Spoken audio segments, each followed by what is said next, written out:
నా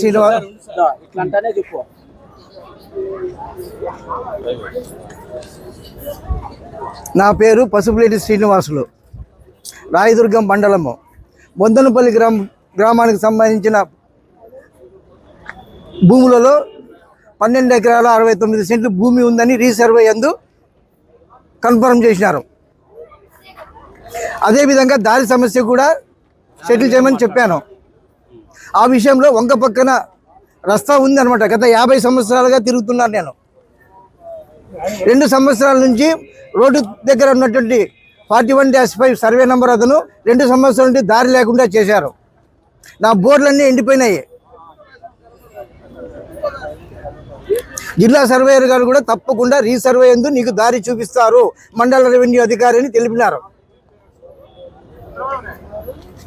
18/12 గ్రామ సభ ఎందు 18/12/25 గ్రామ సభ ఎందు మండల రెవెన్యూ అధికారి గారు అందరి సమక్షంలో మీకు గట్లు మార్చి మీ ఎవరి భూమి వాళ్ళు కేటాయిస్తూ మీకు వంక పక్కన గల భూమి ఎందు అదనపు భూమి ఎందు దారి ఏర్పాటు చేస్తానని ఎంఆర్ఓ గారు తెలిపినారు. తదుపరి ఆయన ఆర్డీఓ పర్మిషన్ మీద వెళ్ళిపోయినారు ఒక ఆయన. మళ్ళీ నెక్స్ట్ ఇంకొక ఎంఆర్ఓ వచ్చినాడు.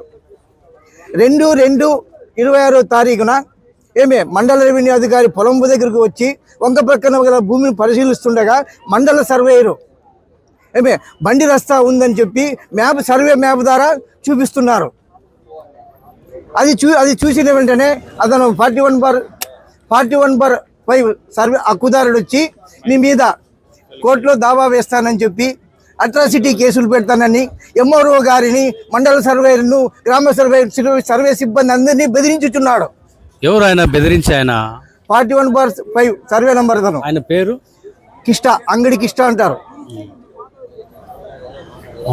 41/5 భూమి హక్కుదారుడు ముఖ్యంగా. అంటే మీరు ఇంత ముందు రీసర్వేలో మొత్తం మీకు రస్తా ఇస్తామని చెప్పి సెటిల్ చేసినాడు ఎంఆర్ఓ గారు.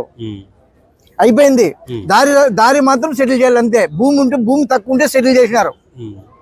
రస్తా సెటిల్ చేయలేదు.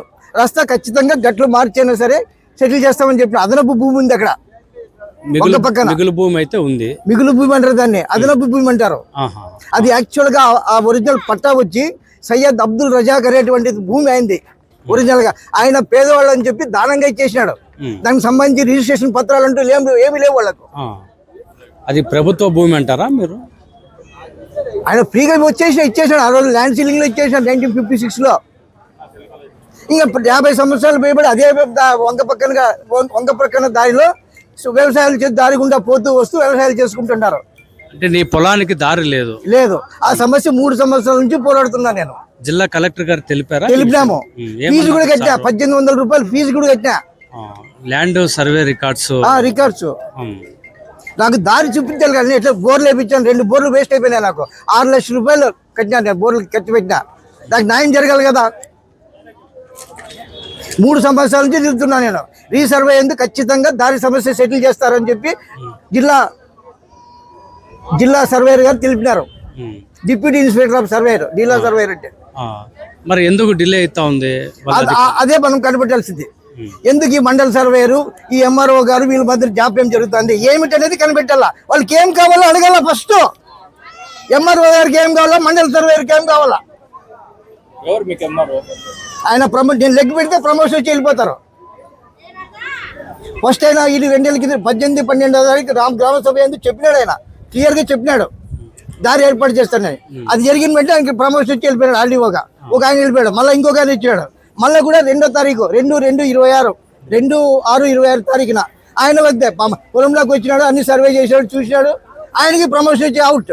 మీ పొలానికి వెళ్ళాలంటే దారి ఖచ్చితంగా కొన్ని 50 సంవత్సరాల నుంచి ఉంటుంది దారి చెప్పాలంటే. వంక పక్కన 2 సంవత్సరాల నుంచి అడ్డుకట్ట వేస్తున్నాడు. అతను ఎస్టీ అని చెప్పి అందరినీ బెదిరిస్తున్నాడు. మండల సర్వేయర్లు, మండల రెవెన్యూ అధికారి అందరినీ బెదిరిస్తున్నారు. మనం లెక్క పెడితే ప్రమోషన్ మీద వెళ్ళిపోతారు.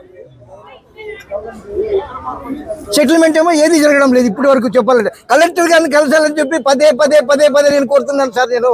కానీ కలెక్టర్ కలవడం లేదు. ఎవరు కలవనీయకుండా అడ్డుపడినా సార్ ఎవరెవరు వస్తారు, ఏదో ఒకటి రాస్తారు, వెళ్ళిపోతారు. నేను కలెక్టర్ అని చెప్పి. నువ్వు కలెక్టర్ అయితే పని జరగాలి కదా. ఇప్పుడు పని జరగాలి సార్ ఏదే కానీ పని జరిగిన తర్వాత ఎవరైతేనే మనకి చాలా ఇచ్చినాం సార్. 3 సంవత్సరాల నుంచి పోరాడుతున్నాను నేను. సంవత్సరాలంటే మీకు న్యాయం జరగలేదు. జరగడం లేదు. ఇదో చూడండి, లాస్ట్ టైం రాసిండేది ఆయన ఎవరు డిఆర్ఓ రాసినాడంటే చూడండి, ఇది ఫోటో తీసుకోండి.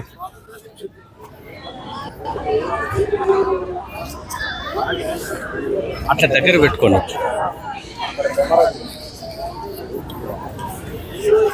ఇది ఎవరు రాసినారో చూడండి సార్, మీకే తెలుస్తుంది.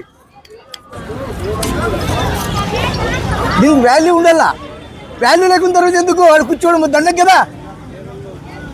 ఎవరైతేనేం సార్, వాల్యూ లేకున్న తర్వాత ఎవరు కూర్చున్నా ఏం ప్రయోజనమో, వాడ రాసిన దానికి వాల్యూ ఉండాలా, సెటిల్మెంట్ చేయాలా, పద్ధతి అది. You have to adapt one procedure whatever it may B.